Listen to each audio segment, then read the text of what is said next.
Donc, bonjour à tous, bienvenue pour ce webinaire où on va vous parler à la fois d'Irving et de l'évolution. Deux petits points par rapport à ça sur le fonctionnement de la plateforme. Donc, vous avez en bas à droite un chat, donc je vois que certains l'ont déjà utilisé pour dire bonjour. Donc, a priori, ça ne vous posera aucun problème. À un moment donné, on vous posera aussi des questions, donc vous laisserez guider et vous verrez que au niveau du chat, vous pourrez répondre aux questions. Il y aura un petit point d'interrogation sur lequel vous pourrez appuyer pour poser vos questions et la question apparaîtra sur l'écran. À partir de ce moment-là, je modérerai aussi les questions parce qu'il y aura peut-être des questions qui seront très similaires les unes par rapport aux autres pour pouvoir en faire des questions qui vont regrouper d'autres questions en ensemble. Voilà. J'ai pas grand-chose à rajouter de plus, si ce n'est que je vais laisser la parole à Patrice pour qu'il puisse se présenter et présenter la suite de ce webinaire qui va durer jusqu'à 19h, voire plus si vraiment il y a beaucoup de questions. Voilà, bon, de toute façon, quand on n'est pas très nombreux, on pourra éventuellement aussi ouvrir les micros, pas simplement faire des questions par chat. Hein, on va voir. La lumière de derrière. Hop, voilà. Donc, eh bien, bonjour à tous. Donc voilà, je suis Patrice Valentin, je suis à la fois le directeur d'Irvine et puis je développe aussi le projet Utopia dont je vais vous parler, mais les deux sont parfaitement liés. Donc simplement pour vous donner rapidement mon propre parcours, moi j'ai été officier pendant 15 ans, et en particulier dans la Légion étrangère. Voilà, c'est pas neutre sur ce que j'ai fait par la suite parce que la décision, la détermination de pouvoir construire un monde qui soit stable et en paix, en fait, ça fait vraiment partie de mon ADN. Et puis en termes de management et de diversité, c'est aussi des choses que j'ai appris à la Légion étrangère, même si, quand on le verra, Irvine n'a absolument aucun aspect militaire, mais simplement c'est la dimension humaine et de management que j'ai pu récupérer. Donc Irvine, pardon, donc après ma carrière militaire, j'ai été 15 ans entrepreneur en génie écologique, c'est-à-dire la préservation de la biodiversité. Et donc là, j'ai découvert les systèmes vivants, donc la vie de manière générale, jusqu'au moment où je me suis rendu compte que réparer la nature, c'était une tâche qui n'était pas forcément pertinente, parce que la nature était en principe capable d'être résiliente, donc de se réparer par elle-même, et qu'il était peut-être préférable de travailler sur, je dirais, un modèle de société et un modèle économique qui permettent justement de s'intégrer dans les systèmes vivants. Et j'ai donc quitté mon entreprise il y a 4 ans pour me concentrer sur cette tâche. Et donc maintenant, il y a deux aspects à cette tâche. D'une part, la vision d'un modèle économique compatible avec le vivant, donc ce qu'on appelle les territoires de vie et d'humanité. Et d'autre part, un centre de formation qu'on appelle l'école des systèmes vivants, dont une des caractéristiques est de former la jeunesse justement pour pouvoir développer ce modèle social et économique souhaitable. Donc là, je vais commencer par un petit peu une vision de l'avenir, parce que les questions que se posent les jeunes aujourd'hui, pas que les jeunes, hein, bien évidemment, mais en particulier les jeunes, sont vraiment liées à ces questions de vision ou de doute que l'on peut avoir sur l'avenir. Voilà, en deux parties. Une partie, la vision de l'avenir, les solutions qu'on propose, et puis la manière dont Irvine peut s'intégrer dans ce projet.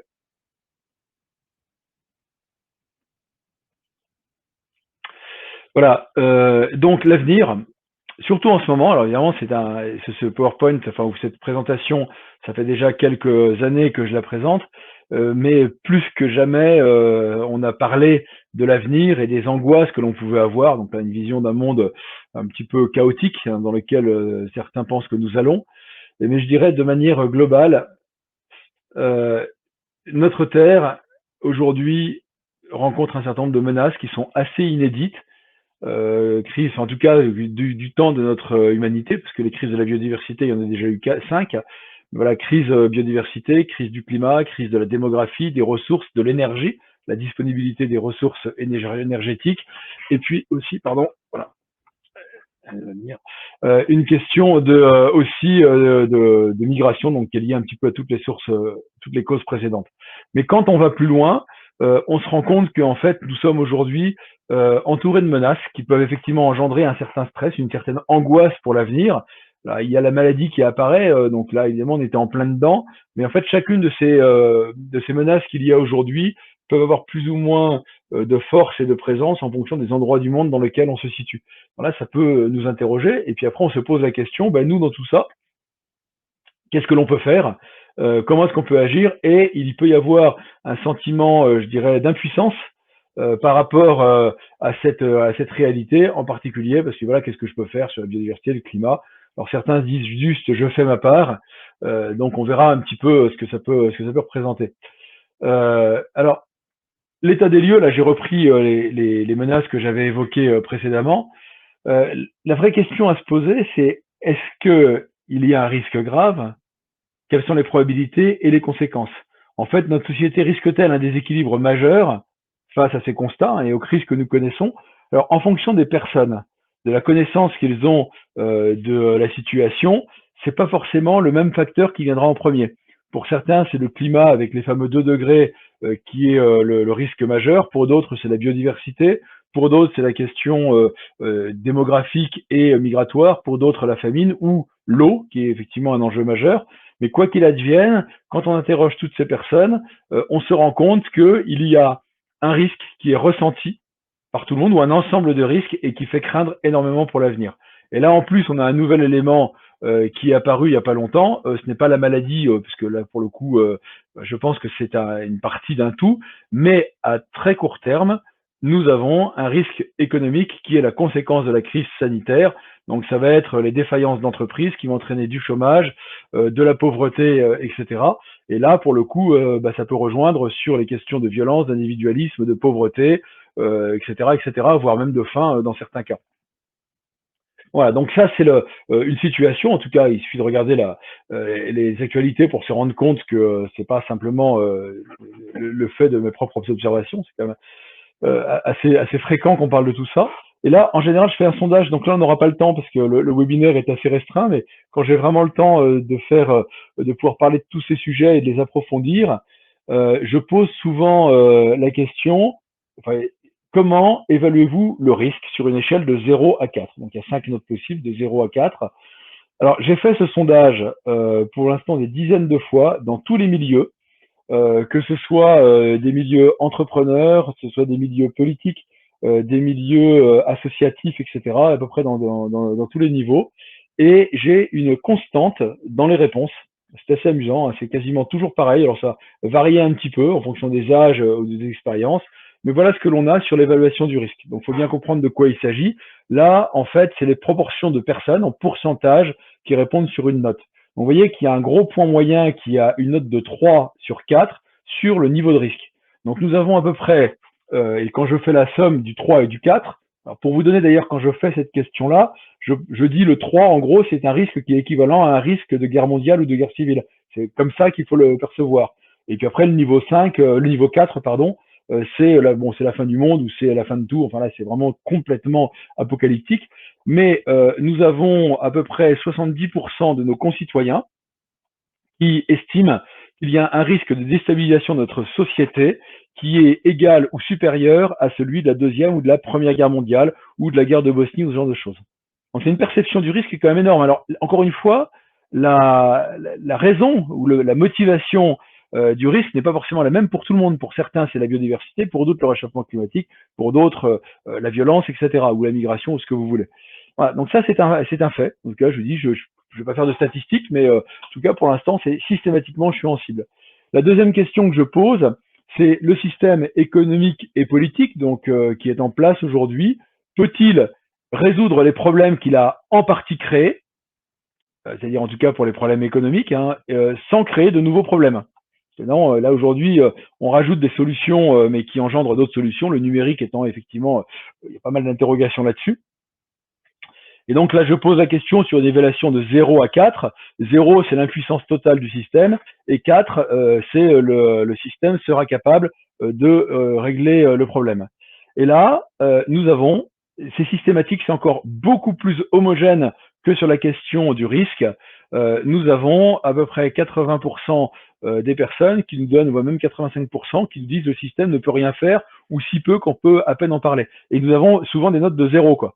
C'est-à-dire que là, une perception d'un risque, mais avec ceux qui seraient en charge théoriquement de le gérer, qui sont totalement inopérants dans cette affaire-là. Bon, alors après, je pose une autre question. Êtes-vous prêt, à titre personnel, à vous engager?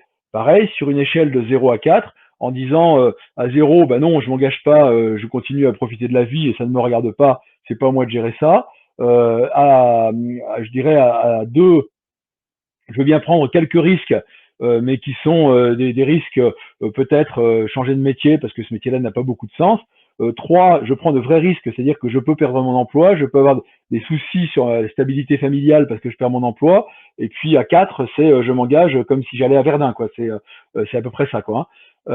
Et donc là, nous avons de manière systématique cette réponse-là, où en fait les personnes ne sont pas prêtes à risquer de leur personne, c'est-à-dire à prendre de vrais risques. Le niveau de risque que l'on accepte, c'est un niveau. Alors il y a personne à zéro, hein, les gens sont à peu près conscients, veulent bien bouger, mais je veux bien prendre des risques, mais en fait ça me concerne pas. Donc c'est assez intéressant parce que je vous ai parlé de mon passé militaire tout à l'heure. En fait, bon, ce sont des Français que j'ai interrogés pour l'instant. Ils considèrent en tout cas que la France est en danger, mais personne ne veut risquer, sans même parler de sa vie, personne ne veut risquer sa situation et son confort pour résoudre le problème. Donc je dis simplement que le problème ne changera pas et que s'il y a un risque, eh ben, ce risque adviendra. Je ne vois pas comment ça peut être autrement, parce que ceux qui devraient effectivement le régler ne sont pas considérés comme étant capables. Bon, voilà, ça c'est un constat.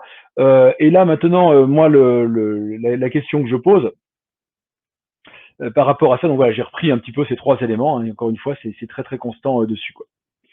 Je vais revenir moi à des solutions parce qu'en fait, nous, je parle les jeunes d'Irvine, mais pas que. Hein, toutes les personnes avec qui nous travaillons aujourd'hui, il y a aussi des entrepreneurs, des agriculteurs, etc. Enfin, il y a de plus en plus de personnes qui s'engagent.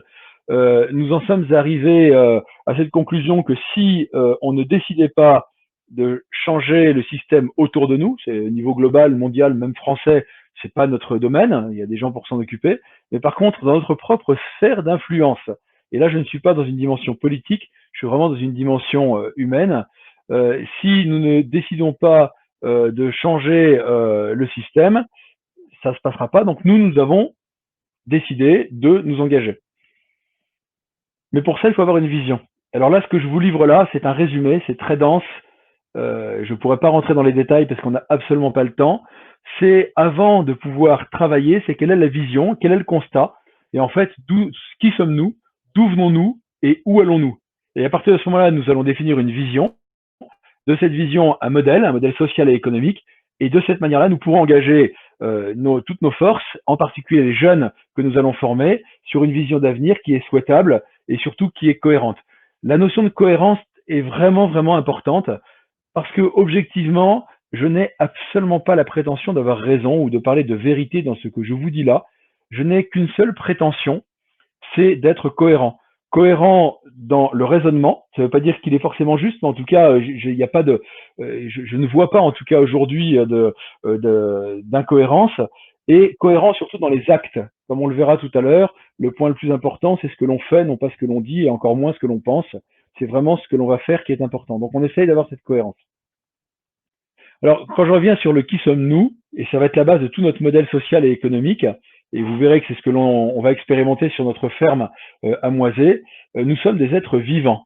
Et de ce fait, nous sommes soumis à des principes biologiques, des principes organiques qui sont ceux de la vie. Et la vie, depuis le commencement, fonctionne sur deux principes, c'est la diversité et la relation. Aucune espèce ne se suffit à elle-même, elle n'existe qu'en dépendance les unes des autres pour se compléter mutuellement au service les unes des autres. Le meilleur exemple étant la fleur et l'abeille, où on voit bien ce service réciproque de la fleur sur l'abeille, et on peut le faire aussi avec les fruits. Quand un oiseau va manger un fruit, va permettre la dissémination de la semence de l'arbre, etc., etc. On voit ça à peu près partout. Les champignons dans les racines des arbres qui permettent un échange gagnant-gagnant sur les deux espèces. Enfin, toute la vie est basée là-dessus. Bien sûr, il existe des relations de compétition dans les systèmes vivants, mais ce n'est pas le point essentiel. Le point essentiel étant la collaboration et la complémentarité des différentes espèces. Donc voilà, ça c'est un principe, c'est le principe de la vie. Si on ne comprend pas ça, en fait, on a du mal à comprendre le monde dans lequel on vit. Deuxièmement, nous sommes des êtres humains, ce qui veut dire que nous sommes capables d'intelligence, de créativité, de rêve et de vision, et nous sommes la seule espèce à avoir cette caractéristique. On peut partager beaucoup de choses avec les autres espèces, la sensibilité, une forme de culture pour certaines, de techniques, etc. Mais d'avoir un rêve, de l'imaginer et de le réaliser, ça c'est nous. Ce qui a amené au néolithique une première révolution. Je parlerai beaucoup de révolution, mais voilà, c'est ça une révolution, qui est la révolution néolithique, la révolution agricole, où on a inventé l'agriculture, la culture et l'élevage, où en fait l'homme n'a rien inventé par lui-même en fait. Il n'a rien créé, pardon, il a inventé mais il n'a pas créé. C'est de la co-création. L'homme a associé sa vision, son rêve, sa créativité avec la puissance des systèmes vivants basés sur la relation et la diversité pour augmenter son bien-être, sa sécurité. Donc en fait, c'est une manière de gérer le bien commun qui inclut le vivant et là avec toute la solidarité qu'il y a entre les différentes espèces. Mais vous voyez, on n'a pas changé les principes de la vie en faisant ça. On est de nouveau sur une logique de service réciproque. Et nous sommes toujours encore aujourd'hui, vivants et donc dépendants des autres espèces. Tout ce que nous mangeons, l'air que nous respirons vient de la photosynthèse, donc des végétaux, le cycle de l'eau, le cycle du carbone, la biodégradation, etc., etc. Nous sommes tout autant dépendants du vivant que l'étaient nos anciens du néolithique, en tout cas sur les éléments de base. Par contre, nous avons mis des intermédiaires qui nous donnent en tout cas un certain confort, mais pour les éléments de base, nous sommes toujours dépendants. Alors, on a augmenté notre confort et notre sécurité parce que nous avons réussi, en tout cas pour nous, occidentaux, à éliminer les famines qui étaient quand même assez fréquentes il y a quelques siècles ou millénaires, quoi. Je reviens vraiment à ces fondamentaux, à cette phrase que je vous ai dit, qui est le principe de la vie, que j'ai appris moi pendant mes 15 ans comme entrepreneur en génie écologique, à restaurer les écosystèmes. L'interdépendance est le principe premier des systèmes vivants. Les innombrables diversités et inégalités signifient qu'aucune espèce ne se suffit à elle-même, qu'elle n'existe qu'en dépendance les unes des autres pour se compléter mutuellement au service les unes des autres. Voilà, ça, c'est un point essentiel à retenir. Et en fait, quand on prend ça, aujourd'hui, nous n'avons qu'une seule erreur, ils nous ont fait qu'une seule erreur. Ce n'est pas le réchauffement climatique ou tout ce que l'on veut, ou le capitalisme, quelque chose qu'on cite souvent comme à l'origine de tous nos maux, c'est simplement l'illusion de notre indépendance. Nous avons développé une foi dans une technologie qu'on a quasiment divinisée, qui est liée d'ailleurs à la maîtrise de l'énergie, le pétrole, l'uranium, etc., qui nous fait croire que finalement, nous ne sommes plus dépendants, nous faisons ce que nous voulons, nous sommes notre propre fin, notre propre finalité. L'humanité peut se suffire à elle-même, en tout cas c'est ce que l'on pense aujourd'hui, et si on n'y arrive pas, on invente une technique qui nous permet d'augmenter toujours cette illusion de l'indépendance, et ce qui est à peu près cohérent, si l'humanité peut se suffire à elle-même, il n'y a pas de raison que les individus ne soient pas non plus leur propre finalité. En fait, c'est la seule erreur que nous avons aujourd'hui. Tout le reste, ce sont des conséquences. Les conséquences, elles sont économiques et sociales parce que nous avons développé un modèle économique dont le capitalisme est une des conséquences. Mais encore une fois, c'est pas le problème. Ce n'est juste qu'un outil qui est utilisé à des fins qui sont des fins d'individualisme. Mais l'outil en tant que tel, le fait d'avoir du capital qui peut servir à développer des projets, n'est pas mauvais en soi. En fait, la distorsion conceptuelle de l'économie, c'est ce principe de maximisation du profit qui n'existe en aucun cas dans les systèmes vivants. Aucune espèce n'a jamais, s'est jamais développée sur une logique de maximisation du profit. Je veux dire que même le lion dans la savane ne va pas manger ou stocker toutes les gazelles qu'il peut, et je dirais même que quand des animaux hibernent, ils mettent de côté exclusivement la quantité de nourriture qui est nécessaire à leur hibernation. Donc on est juste sur une question d'équilibre, mais jamais de maximisation du profit. Et c'est la règle de notre modèle d'aujourd'hui. La finalité de tout agent économique est la maximisation de son profit personnel. Et là, il ne s'agit pas forcément que des entreprises. Ça commence par les consommateurs. Ce que nous voyons aujourd'hui, ce que nous recommençons à voir après cet intermède du confinement. Chacun ne travaille que pour lui-même. Donc l'individualisme est à la base de notre modèle social, ce qui est totalement inédit. Aucune culture, qu'elle soit bouddhiste, chrétienne, animiste, en tout cas toutes celles qui ont existé par le passé, n'ont eu cette illusion, même s'il y a toujours eu des personnes plus ou moins cupides, plus ou moins égoïstes, mais de mettre ça comme fondement d'une société, ça n'a jamais existé. Donc nous n'avons qu'un seul problème, qui est anthropologique. Mais ça, c'est une très bonne nouvelle, Parce que par rapport à tout ce que j'évoquais tout à l'heure, la faim dans le monde, le réchauffement climatique, la biodiversité, la violence, l'individualisme, les maladies, etc., sont, pour la grande majorité d'entre eux, bon, les maladies c'est un petit peu à part, mais la conséquence de ce problème anthropologique. Donc à partir du moment où il n'y a plus qu'un seul problème, ben, c'est plus facile à régler. Et donc une seule solution, c'est la révolution. Mais une révolution qui n'est pas la table rase, qui n'est pas la violence, qui est encore moins la révolte, une révolution comme a pu avoir lieu la révolution néolithique, agricole, ou la révolution industrielle, c'est une révolution de la vie pour la paix. Et ma conviction profonde, qui est liée à mon expérience militaire, le fait d'avoir servi dans les Balkans pendant entre autres le siège de Sarajevo ou d'autres moments pendant la guerre des Balkans, je perçois parfaitement d'une part la violence inhérente à certains hommes et le risque de déstabilisation d'une société. Une société, ça peut basculer en quelques jours. Je dis pas qu'on en est là aujourd'hui, je dis simplement le risque est plus important aujourd'hui qu'il n'y était il y a 20 ans. C'est simplement ça. Et donc la révolution, c'est justement pour éviter de travailler sur ce risque-là, celui de l'individualisme et de la compétition. Et pourquoi la révolution? Alors aujourd'hui, il y a beaucoup de personnes qui vont manifester, mais qui font plus manifester qu'agir pour certains d'entre eux, hein, pas pour tous, il y a des gens qui agissent aussi. Ce que je veux dire par là, c'est que c'est l'action qui prime, hein, pour nous. Est-ce que nous devons avoir peur de l'avenir? Je ne pense pas. Il y a toujours eu des incertitudes sur l'avenir et de toute façon, je ne le maîtrise pas. Il n'y a que le présent qui m'intéresse et ce n'est pas pour ça qu'il faut développer une révolution. Ce n'est pas pour sauver la planète non plus qui n'a rien à craindre. Hein. Elle va continuer à tourner autour du Soleil pendant a priori quelques milliards d'années, à moins que nous ayons un météorite, mais enfin pour l'instant c'est pas programmé. Il n'y a pas de risque pour la biodiversité en tant que biodiversité. Ce que je veux dire par là, il y a eu 5 extinctions majeures des écosystèmes depuis le début de la vie sur Terre. Si celle-ci est la 6e, comme certains scientifiques le pensent très sérieusement, ce sera une de plus. Il y en a déjà eu 5, elle s'est toujours relevée. Par contre, elle sera différente. Ça commence déjà aujourd'hui à évoluer d'ailleurs. Hein. Des espèces disparaissent. On n'a pas encore qui apparaissent. Par contre, on a des changements d'équilibre dans le fonctionnement des écosystèmes. Alors certains disent aussi qu'il faut sauver l'humanité, c'est l'homme qui est menacé.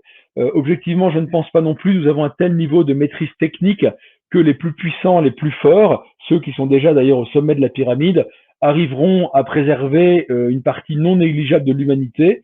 Mais par contre, il y a une partie de l'humanité qui va disparaître, enfin qui a commencé déjà. Hein, on a 20 000 morts par jour sur la famine, alors que nous pourrions résoudre ce problème. Donc, la vraie raison de cette révolution, c'est une question de responsabilité. Sauver non pas l'humanité, mais notre humanité. En tant qu'homme, nous sommes appelés à l'altruisme, au service d'ailleurs comme toutes les espèces, sauf que nous, il est conscient et il est lié à des valeurs, ce qui n'est pas le cas de l'abeille avec la fleur. Sauver notre humanité parce que quand nous collaborons à un système qui va exploiter les plus pauvres et les plus vulnérables de notre planète, nous sommes simplement complices et dans certains cas, j'ose dire complices de crimes contre l'humanité, parce que quand on sait que pour nourrir le bétail breton, il faut la surface d'un département de plantation de soja en Amérique latine, hein, pour les 5 départements bretons, il faut la surface d'un département en Amérique latine, et que avant sur ces départements, il y avait sur cette surface en Amérique latine, au Brésil en particulier, il y avait des paysans qui ont été donc expropriés. Bon, ils n'étaient pas propriétaires, disons qu'on les a virés de leurs terres, et qu'aujourd'hui le Brésil, qui est la 2e puissance agroalimentaire du monde, nous avons des gens qui crèvent de faim. Je ne peux pas nier le fait que quand je consomme une viande qui a été exclusivement nourrie, enfin en grande partie nourrie au soja, je participe à une machine qui a comme conséquence des famines de plusieurs millions de personnes. Et voilà, donc moi j'ai du mal avec ça, quoi. Vous voyez, c'est pas une révolte. Je suis pas révolté contre le système. Je ne veux plus participer à ça. Et comme je pense que un système économique est indispensable, c'est comment fait-on pour changer le système économique, pour qu'on puisse avoir des filières viande, pour qu'on puisse avoir des filières agricoles, mais qui soient respectueuses de la vie et de l'humanité. Et en fait, l'autre raison pour faire la révolution, et c'est à mon avis la principale, surtout avec nos jeunes, hein, puisque encore une fois, je vais vous parler d'Irvine tout à l'heure, et je fais cette longue introduction pour bien comprendre la finalité d'Irvine, et puis ce qu'on va développer aussi sur notre territoire, c'est une autre voie du bonheur, parce que aujourd'hui, le modèle économique actuel nous a promis le bonheur par la consommation, par la possession, par l'augmentation du pouvoir d'achat. Or, on se rend compte que objectivement, le résultat n'est pas au rendez-vous. Le résultat n'est pas au rendez-vous parce que consommation d'anxiolytiques, suicide, violence, drogue, etc., etc. En tout cas, les Français ne sont pas spécialement heureux et j'ai pas besoin de faire des statistiques pour ça. Il y a beaucoup d'indicateurs qui nous le donnent, quoi. C'est une très bonne nouvelle aussi. Alors non pas qu'ils soient pas heureux, mais ça veut dire qu'il y a un marché à prendre qui est celui du bonheur. Développer un modèle social et économique qui soit capable de proposer du bonheur, en fait, on va prendre des parts de marché à cet ancien régime, là, le modèle basé sur la compétition, qui est en train de subir quand même les contre-coups des différentes crises. Donc ça, c'est la motivation principale sur laquelle nous voulons porter la révolution. Alors, un point qui est encore une fois très important, il ne s'agit pas de détruire notre modèle, mais simplement de le rendre obsolète, de le remplacer. Et non pas pour des questions idéologiques, mais comme je l'ai évoqué tout à l'heure, le principe de la vie, c'est la diversité et la relation. Le principe de la vie, ce sera la collaboration plutôt que la compétition. Or, nous avons développé un modèle social et économique qui fait exactement l'inverse dans toutes ses composantes. Or, si nous avons un modèle qui est contraire au fonctionnement de la vie, écoutez, je vous laisse voir la conséquence. L'opposé de la vie, a priori, c'est la mort, et c'est certainement une des raisons pour lesquelles nous avons pas mal de symptômes assez mortifères aujourd'hui sur Terre. Donc, encore une fois, c'est une bonne nouvelle parce que y a vraiment un marché à prendre dans ce domaine-là, quoi. Alors, est-ce que c'est sérieux et réalisable de se dire nous allons vraiment créer un nouveau modèle?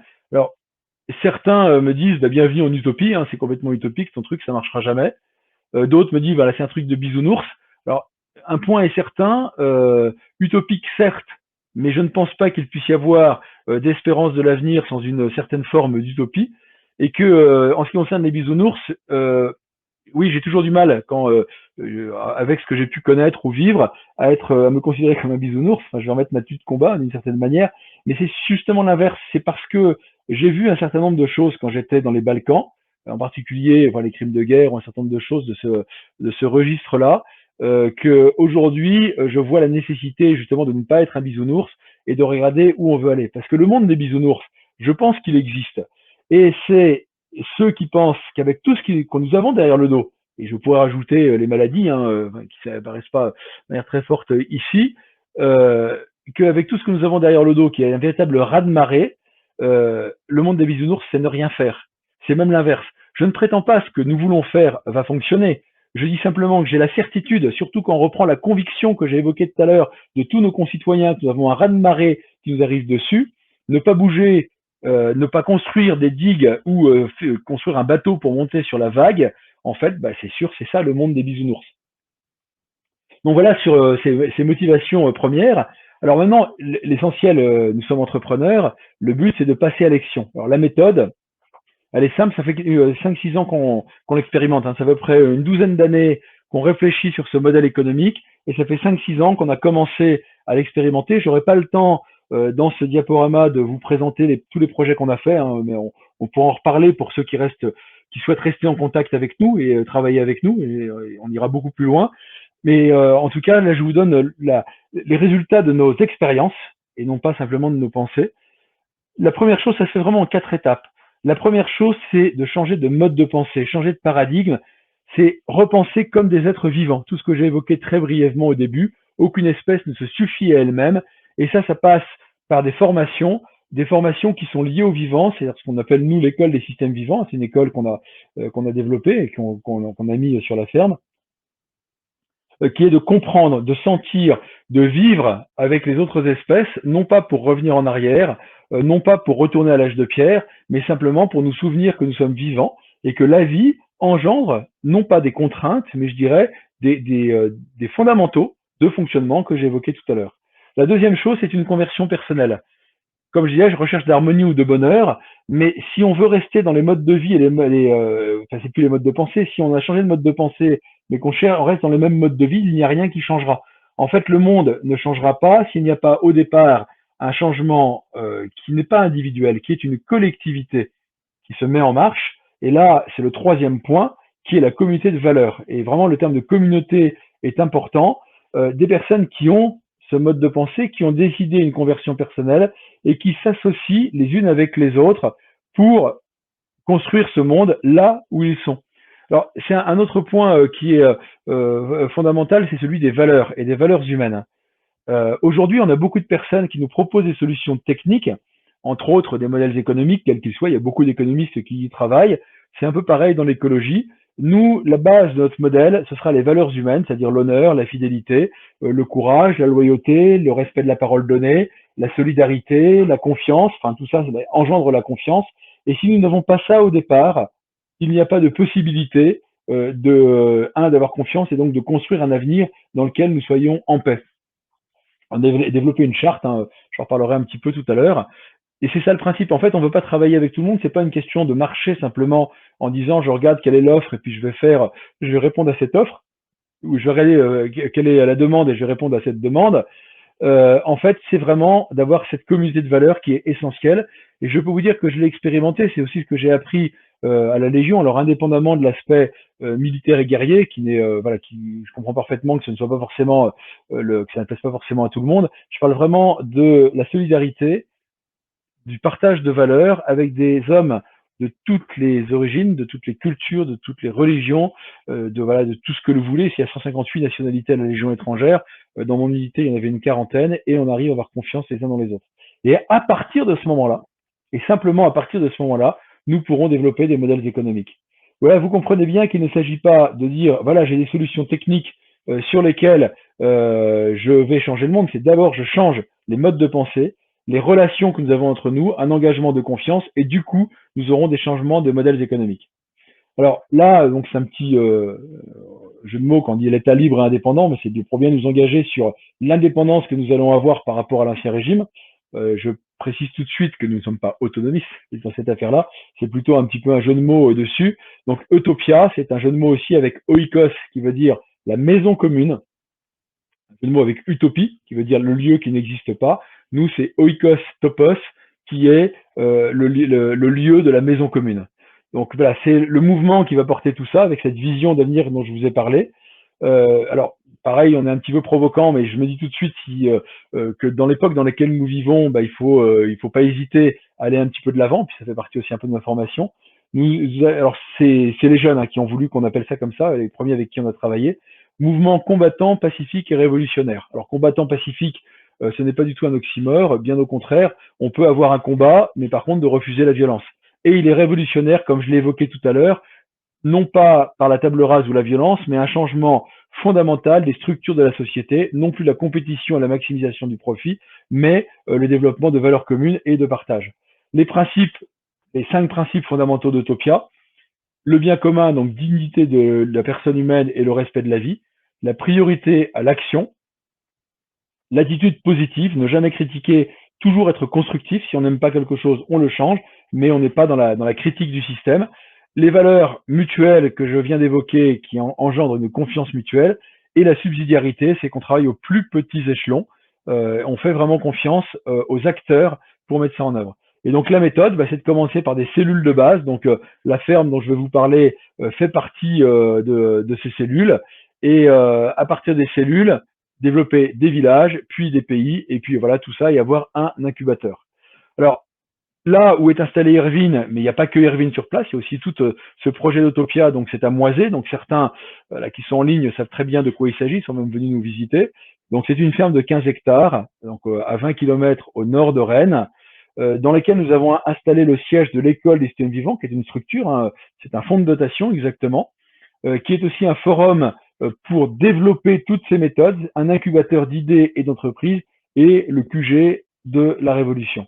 Alors, cette ferme, elle est sur un territoire, elle est incarnée, cette question de territoire est essentielle. On ne fera rien de manière aérée, et c'est pour ça que la macro est arrivée à sa limite, en tout cas pour le bien de l'humanité. Pour le bien d'une minorité, ça fonctionne parfaitement, mais pour la globalité, ça ne fonctionne pas. Donc on a défini autour de Saint-Aubin-de-Bigné un rayon de 7 km qui englobe 17 communes que vous voyez ici, et ça fait donc à peu près 50 000 habitants.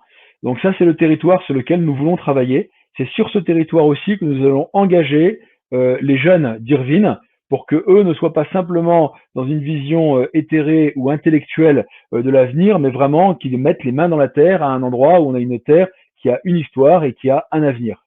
Voilà le territoire sur lequel nous allons travailler. Et concrètement, le but, c'est de construire ensemble des territoires résilients. Alors attention, pas nous tout seuls, bien évidemment, ça se fait avec tous les acteurs du territoire, les collectivités, bien évidemment, les associations, etc., les citoyens, les entreprises, parce qu'il va s'agir d'activités économiques. Et c'est vraiment ça, la base de l'économie vivante, puisqu'il s'appelle, c'est comment ça que nous appelons notre système, c'est de développer un modèle économique avec des entreprises qui créent de nouveaux marchés, basés sur la coopération, le partage, le soutien des plus vulnérables, donc ceux qui ont participé à l'opération Irvine solidaire que nous avons menée pendant le confinement, voilà, savent de quoi je veux parler, et c'est que c'est là que ça commence. Il ne s'agit pas de développer un modèle économique qui après pourra ruisseler sur les plus vulnérables, ça c'est ce qu'essaye de faire ou prétend faire le modèle actuel, mais bien d'intégrer dès le départ dans le fonctionnement du territoire l'intégralité des acteurs et les plus vulnérables, et d'ailleurs qu'ils soient humains ou dans certains cas aussi les écosystèmes, quoi.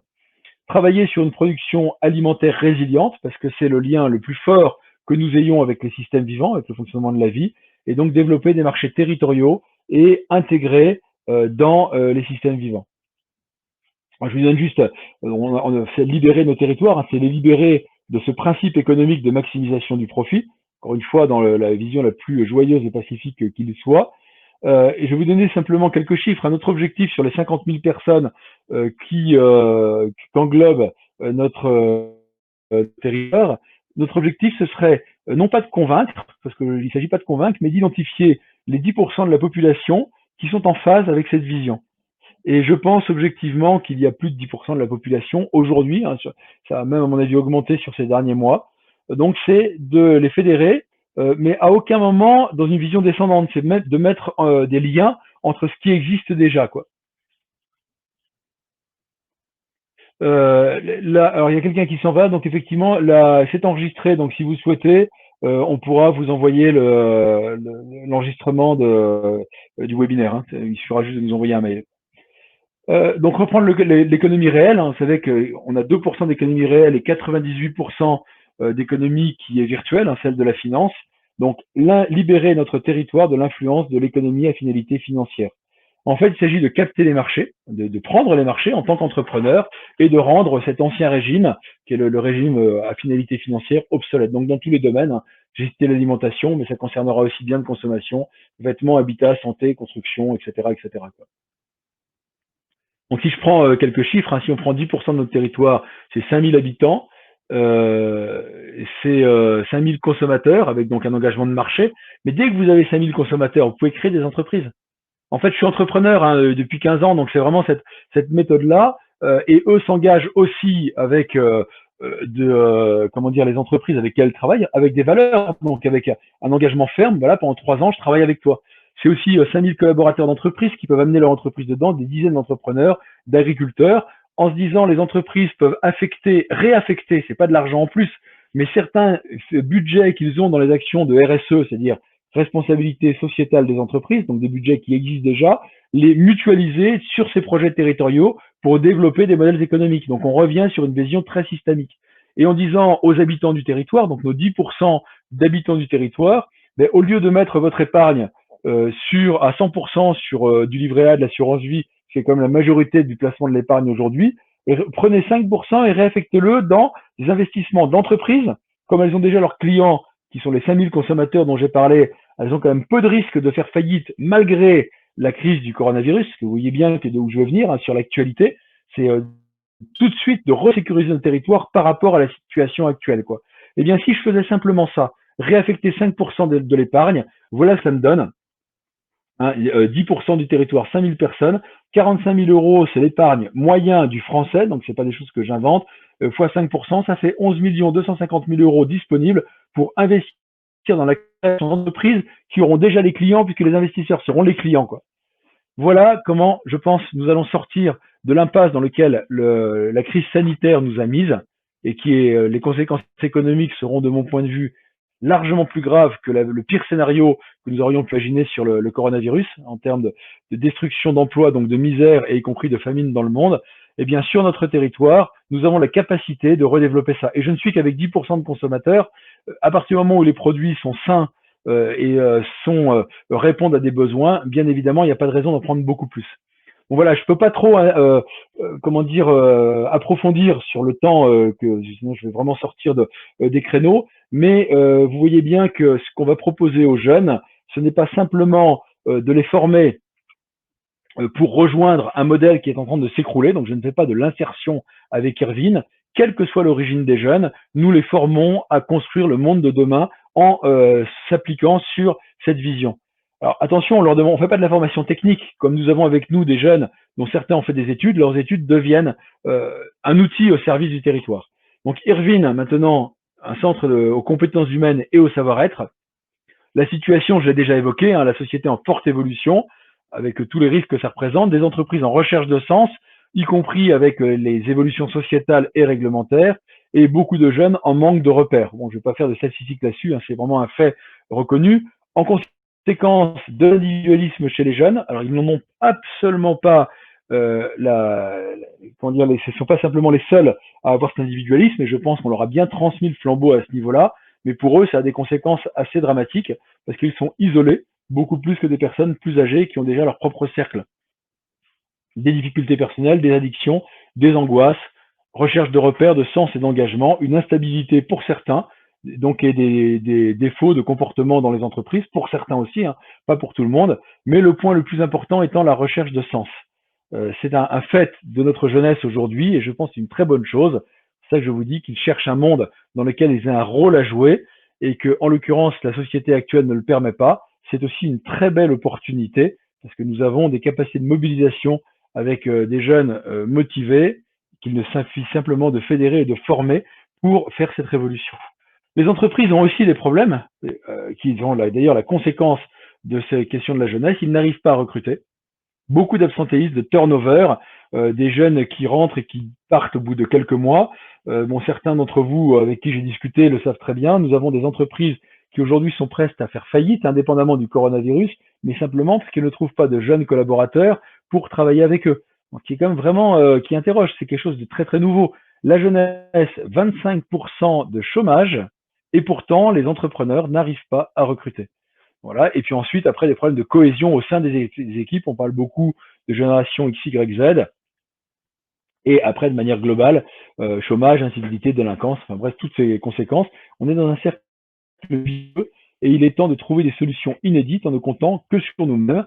C'est maintenant que ça se passe, c'est à ça que est fait Irvine. Moi, je suis très confiant et déterminé pour l'avenir. D'une part, en raison de mon passé qui m'a donné comme un certain nombre de certitudes à la fois sur la puissance de la vie avec les écosystèmes, mais aussi sur la capacité des hommes à s'engager, comme c'est ce que j'ai vécu quand j'étais officier, et ce que j'expérimente à la fois dans les modèles entrepreneuriaux depuis quelques années, et surtout avec les jeunes avec qui je travaille sur Irvine. La révolution, on va la faire en s'amusant, et c'est aujourd'hui que ça se passe. Alors Irvine, ça veut dire initier la reconnexion à la vie, à les systèmes vivants, par l'immersion naturelle. Donc on va vraiment dans un petit peu le parcours, mais c'est très rustique. Donc c'est un parcours de formation aux compétences humaines, d'apprentissage au savoir-être et d'éducation au travail pour préparer à la vie active de jeunes adultes en recherche de sens. C'est cette photo de la mouette, là, c'est prendre son envol, préparation opérationnelle à la vie active, mais pas forcément pour rejoindre un bateau qui est en train de couler, mais justement soit pour réparer le bateau, soit pour en construire un nouveau. Donc construire son avenir, son propre avenir, mais participer à bâtir le monde, donc construire l'avenir collectif. Irvine s'adresse à des jeunes adultes. On est en train de réfléchir à prendre des mineurs, mais pour l'instant, c'est pas le cas. Donc j'ai dit bâtir l'avenir, donc 18 à 30 ans, tout niveau, toute orientation. Et je crois qu'il n'y a pas beaucoup de mouvements qui arrivent à faire ça, en tout cas sur ce type de formation. Nous avons des jeunes qui viennent des quartiers sensibles, certains qui sont SDF, d'autres qui sont toxicomanes ou anciens détenus, avec des jeunes qui sont d'anciens chefs scouts, qui sont des jeunes pros en entreprise qui ont décidé de faire un break pour justement penser à l'avenir, avec des gens qui sont en études ou en stage et qui pendant leur stage viennent faire une partie Irvine avec nous. Et donc on a toutes les origines sociales. La prochaine session, on a à peu près moitié-moitié, avec des jeunes parfaitement stables dans leur famille, dans leur vie, qui savent parfaitement où aller, mais qui ont besoin de se former sur la relation humaine, sur les compétences et sur la formation à l'avenir. et puis d'autres qui sont dans une situation beaucoup plus délicate. Donc toutes origines, garçons et filles. Les objectifs, compétences humaines, donc tout ce qui va être aussi lié aux valeurs humaines, le courage, la confiance, l'honnêteté, la loyauté, apprendre tout ce qui est indispensable à une société, le savoir-être et un engagement, une vraie détermination à développer l'avenir. Il y a quelques photos au passage des activités que nous faisons. Vous voyez que c'est toujours en extérieur et toujours en lien avec le vivant, quoi. Il y a un socle qui est l'immersion en nature. Au-delà de le fait qu'on est bien dans la nature, en fait, c'est maintenant documenté de manière scientifique que le fait d'aller dans la forêt, dans les écosystèmes, ça a des effets bénéfiques sur le plan psychologique et physiologique. Donc là, on travaille avec des scientifiques dans ces domaines-là, et ça a beaucoup d'autres influences sur le taux d'hormones de stress, etc. Enfin, c'est assez extraordinaire, mais ça permet aussi d'avoir un autre référentiel, de voir comment fonctionne le vivant, de le ressentir avec un contact charnel, avec tous nos sens, l'intégralité de nos sens, avec toutes nos émotions, et du coup, de pouvoir construire 3 piliers sur ce socle. L'estime de soi, pour beaucoup de jeunes, c'est très important, parce qu'ils ont en raison d'un certain nombre d'échecs ou du regard de l'autre. Deuxièmement, le collectif, donc travailler ensemble, c'est pendant toute la durée du stage, vous verrez que ce sera variable en fonction des jeunes, on est ensemble 24 heures sur 24, et le bien commun qui est permis par l'immersion en nature. Ce sont voilà, les 3 piliers pédagogiques d'Irvine, mais qui sont aussi des piliers de toute société. Alors, le parcours tel qu'il se passe, point de départ, donc je l'ai évoqué, recherche de sens, volonté de changement. Ensuite, une période initiale d'une semaine qui est très intense. Donc la prochaine a lieu la semaine prochaine avec 10 jeunes. Donc du sport, du travail en nature, des chantiers. Donc c'est très dense, du lundi au samedi soir. Et ensuite, il y a une période qui est plus longue, qui va varier en fonction des jeunes, de 3 semaines à 6 mois, en fonction des profils. Certains, quand ce sont des jeunes pros et des professionnels, font d'ailleurs que la première semaine, et puis après, on a des contacts avec eux. Et donc là, une semaine, une période opérationnelle où on va même développer bientôt une entreprise école pour que les jeunes d'abord puissent financer le fonctionnement du centre par leur travail, mais expérimenter des situations de travail, de management, de relations, etc., etc. Et surtout travailler sur le développement opérationnel du territoire, comme je l'ai évoqué. Voilà. Ensuite, voilà, l'orientation en fonction des profils. Certains sont des décrocheurs scolaires qui ont tout abandonné depuis quelques années, donc il faut retrouver orientation, placement, alternance, formation, création d'entreprise, et puis ensuite, effectivement, la prise d'envol. Donc voilà à peu près le déroulé d'un parcours, donc c'est vraiment à la carte. La structuration, donc pour l'instant, 2015-2020, c'est l'expérimentation. Nous avons fait 7 sessions jusqu'à présent. Nous sommes convaincus de la pertinence du modèle. Et là maintenant, nous avons développé le centre permanent sur la ferme, donc que j'ai évoqué tout à l'heure, une des activités de la ferme, avec un objectif de 150 jeunes par an, avec voilà différents, certains restent qu'une semaine et d'autres plusieurs mois, mais avec aussi voilà des placements d'entreprise, etc. Au niveau d'un bassin de vie, donc c'est exactement au niveau du territoire que j'évoquais tout à l'heure sur les 17 communes sur lesquelles nous travaillons. Et ensuite d'essaimer des centres Irvine dans différents territoires. Le modèle économique, pour l'instant, c'est surtout du mécénat, parce que nous sommes en train d'investir dans le développement du centre. Par contre, à terme, nous souhaitons une participation des entreprises, c'est-à-dire que j'ai évoqué tout à l'heure la difficulté de recrutement des entreprises, leur dire, écoutez, au lieu d'aller payer, ou alors en plus, parce que je pense qu'on ne va pas remplacer tout, mais au lieu ou en plus d'aller payer des organismes de placement qui n'arrivent pas forcément à régler les problèmes de savoir-être, financer le centre Irvine sur le recrutement de vos jeunes. Pendant la période opérationnelle, on va les mettre en relation avec vous. Il y aura tout un parcours d'intégration. Et donc, le modèle économique, ce sont les entreprises qui bénéficieront des services des formations Irvine qui vont le financer. Alors, par le biais de mécénat ou pas, après, ça dépendra des différents profils, quoi. Il restera toujours de la subvention et du mécénat et une participation des jeunes. Comme je l'évoquais tout à l'heure, ils vont travailler pendant leur période opérationnelle sur des activités professionnelles qui permettra de financer au minimum le logement, l'alimentation, les tenues et une partie de la formation. Donc voilà le modèle économique que nous développons aujourd'hui. À titre d'indication, quelques éléments pour créer un centre.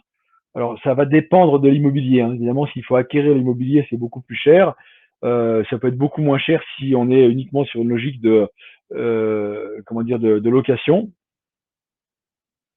Donc, l'investissement pour un centre, c'est 150 000 euros. Le fonctionnement moyen, 450 000 euros. Bon, pour 150 jeunes par an, ce sera moins si effectivement on a moins de jeunes, et donc un coût moyen par jeune de 3 000 euros, dépendant effectivement des périodes. Et le coût de journée d'un jeune, donc c'est environ 50 euros pour un jeune, tout dépend effectivement de la durée pendant laquelle il va rester, quoi.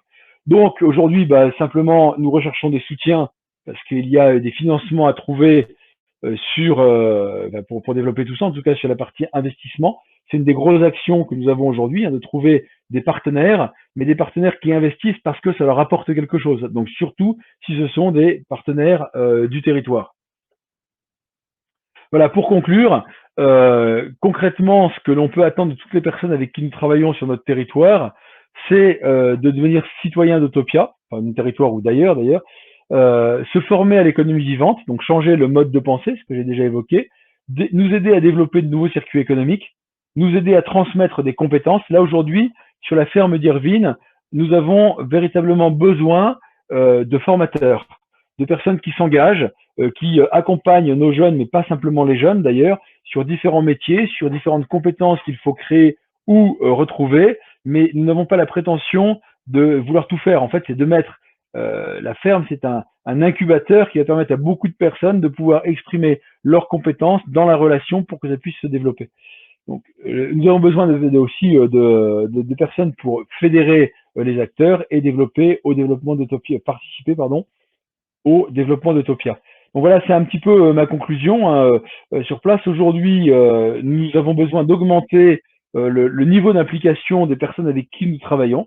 Là, il y a un vrai challenge qui est lié d'ailleurs typiquement à la situation que nous traversons. Nous, on peut faire beaucoup de choses, mais tant qu'on reste, on doit être une cinquantaine en ce moment, tout compris, à travailler sur ces sujets-là. Ce sera sympathique, intéressant. Nous, ça nous passionne, mais ça ne changera rien du tout. À partir du moment où on arrive à trouver des personnes qui s'engagent et que ces personnes qui s'engagent trouvent d'autres personnes et que petit à petit on arrive à augmenter la tribu, hein, c'est comme ça qu'on va l'appeler, en fait on n'a pas beaucoup de questions à se poser sur l'avenir. Donc voilà ce que je voulais vous présenter. On va pouvoir faire une petite partie de questions. Comme on n'est pas très nombreux, Sébastien, tu vois si tu peux éventuellement activer les micros, ce sera plus facile que la partie en Oui. chat. Ouais, ce que je propose, c'est que si vous avez une question, vous avez tout en bas à droite, vous avez une sorte de main là, dessinée là, donc vous cliquez dessus pour lever la main et je vous ouvre le micro à ce moment-là. Voilà. Et donc ma dernière diapo étant la suivante, c'est nous vivons une période magnifique parce que les temps de changement sont aussi des temps d'opportunité. Il ne s'agit pas de conduire le changement comme certains voudraient le faire avec une vision descendante en disant bon voilà ce que l'on veut effectivement faire, mais bien de créer les conditions du changement, et c'est ce qu'on veut faire avec les jeunes. Parce que les jeunes générations, c'est une richesse qui est encore inexplorée. On ne sait pas trop comment ça fonctionne tout ça, hein. Génération X, Y, Z, il y a plein de complications, etc.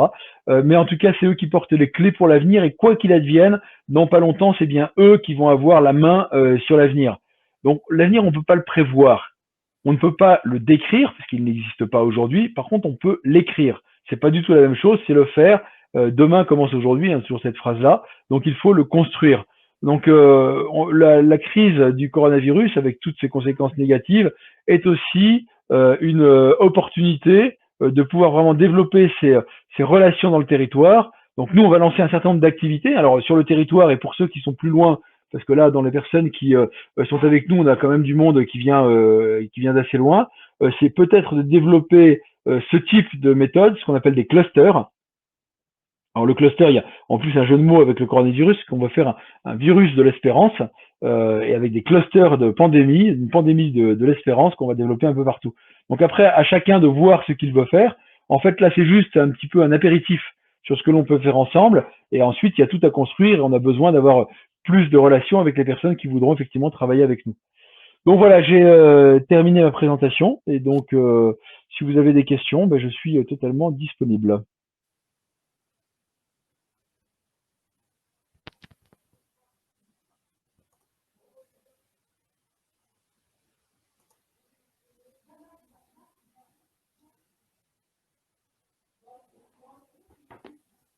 Bien.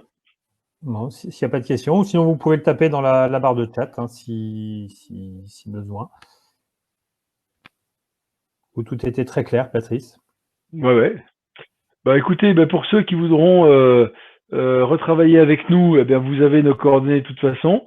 On a Laurent, Euh, Laurent qui a une oui, question à poser, Patrice. Je vais lui oui. ouvrir le micro. Hop. Donc normalement c'est bon, Laurent doit pouvoir parler. Laurent? Faut aussi activer votre propre micro. Ouais. Nous, vous avez donné Moi je l'ai déverrouillé, donc c'est bon. il y a Normalement. exactement sous votre petit carré où il y a marqué capsule AV. En fait, vous avez un petit micro, donc il y a une icône ronde avec un micro. Si vous cliquez dessus, vous êtes capable de le déverrouiller. J'ai pas l'impression que ça fonctionne. Sinon, dans le pire des cas, vous pouvez taper votre Oui, sinon en tapant la question, si ça ne fonctionne question pas. par chat, donc c'est moins convivial. Est-ce Mais que ça d'habitude, marche on là? fait. Vous m'entendez? Là, ça va marcher là pour le coup. Oui, c'est bon, Laurent, on Ouais, entend, oui, c'est bon. ok. Parfait. Bon, je fais un petit coucou à Émeric parce que il est parti, mais c'est mon neveu. Il est là, EDB. Émeric de Baglion. Il n'a pas arrêté de changer d'adresse pendant le web. Mais Ouais, sa maman porte le même nom de famille que moi. Voilà, on est cousins. Sa maman est ma cousine germaine. D'accord. Et j'ai une première question, c'était est-ce que vous avez une baguette magique? Parce que moi j'ai 59 ans, donc j'ai pas entre 18 et 30 ans. Je voudrais bien rajeunir de tout ça pour participer. Mais et au-delà de ça aussi, bon, moi je vous appelle du Maroc, où je suis bloqué depuis 3 mois parce que j'ai animé une formation, j'ai animé une marche coaching dans le désert, ce que je fais régulièrement. Et puis cette crise du coronavirus m'a même à me lancer dans de grandes transformations de vie, et il y a beaucoup de gens dans mon monde d'ailleurs qui résistent et qui essaient de me ramener dans l'ancien monde. C'est juste un petit clin d'œil, avec beaucoup de force, hein, d'ailleurs, et même quelquefois même presque de la violence verbale, parce que je trahis en osant dire que je veux faire autre chose. Et oui, tout à l'heure tu disais, Patrice, que vous avez besoin de formateurs. Bon, moi, je suis consultant en management depuis très longtemps, donc j'anime des quartiers de session, je forme des. Et en fait, il y a quelque chose auquel je contribue de temps en temps, c'est de la formation de formateurs. Parce qu'en fait, ma conviction à moi, c'est que c'est l'intelligence collective et puis la participation qui permet de s'approprier. Et on a encore beaucoup de schémas dans la formation qui sont des schémas très voilà, où il y a le sachant qui est sur scène et puis les ignorants qui sont dans la salle. Moi, c'est un schéma qui m'a toujours fortement ennuyé, donc je prône vraiment la participation et l'intelligence collective pour l'appropriation. Et donc tu disais tout à l'heure que vous cherchez des formateurs. Je sais pas si voilà, enfin, je lance la question sur quel type de formateur avez-vous besoin? Ouais, alors d'abord pour le début de la question, 18-30 ans c'est pour Irvine, mais bien évidemment, et j'en suis le parfait exemple, à la fin il n'y a pas que des gens de 18-30 ans. Donc moi j'en ai 54, hein, donc il y a bon Sébastien qui est là aussi, qui travaille depuis plus de 20 ans, presque 20 ans maintenant aussi avec nous sur le projet, enfin 18 ans maintenant. Ouais. 16 ans. Donc il y a de la place pour tout le monde. Là, j'ai présenté Erwin parce que c'était l'objet pour certains qui étaient là aujourd'hui, mais sinon, je fais certaines fois des présentations où on parle pas d'Erwin, mais simplement développement du modèle économique. Sur la question de la formation, donc dans l'école des systèmes vivants, il y a tous les domaines sur lesquels travailler. Il y a effectivement celui du savoir-être, mais aussi de la compréhension systémique, c'est-à-dire de la situation. Puis pour nos jeunes, on a besoin. Alors, il y a deux éléments. Il y a la partie savoir-être, compétences humaines. Je pense que là, on est assez bien équipé avec les encadrants qu'on a là. Après, on cherche pas mal de formateurs sur le plan technique, c'est-à-dire des artisans, parce que la question du travail de la matière, dans le plan agricole, dans le plan du bâtiment, dans le plan d'un certain nombre de domaines, est vraiment essentielle. Après, sur la manière de travailler ensemble, nous, on a un principe, c'est qu'on est tous indépendants pratiquement, hein, sur les gens qui travaillent sur l'école Système Vivant. Donc moi, j'ai une entreprise, mais les gens avec qui je travaille ont leur propre entreprise ou sont auto-entrepreneurs. Et en fait, puisqu'il y a des marchés à développer, il faut qu'on les fasse ensemble. Et donc, si tu es intéressé pour développer des choses avec nous, quand tu seras libéré de ton exil marocain, de regarder comment est-ce qu'on peut le voir. Là, on a des projets en ce moment de développement territorial sur ce qu'on appelle l'économie vivante. Hein, j'en ai pas beaucoup parlé, sur lequel il y aura de la formation à faire, il y aura des marchés à développer qui peut être fait autant avec des grands groupes qu'avec des PME, etc. Enfin, il y a de la place aujourd'hui. Par contre, il faut se poser la question en fonction des compétences de chacun. Je ne cherche pas spécifiquement un domaine de compétences, je cherche des gens qui amènent leurs compétences, qui disent, bon, voilà ce que j'attends du projet, voilà ce que moi je peux apporter, comment, tu parlais d'intelligence collective, comment est-ce qu'on se met ensemble pour être capable de créer de la valeur. Là, on a l'avantage d'avoir une matrice, d'avoir une base de réflexion, d'avoir une crédibilité quand même qu'on a développée depuis des années, avec des réseaux qui sont d'ailleurs même de niveau nationaux. Maintenant, comment est-ce qu'avec tout ça, on crée ce nouveau modèle? Donc ça se construit ensemble, quoi. Ok. Donc n'hésite pas à venir nous voir quand tu reviens du Maroc. Oui. Si je reste pas au Canada, parce que je suis censé vivre au Canada, mais j'arrive pas à y retourner. D'accord.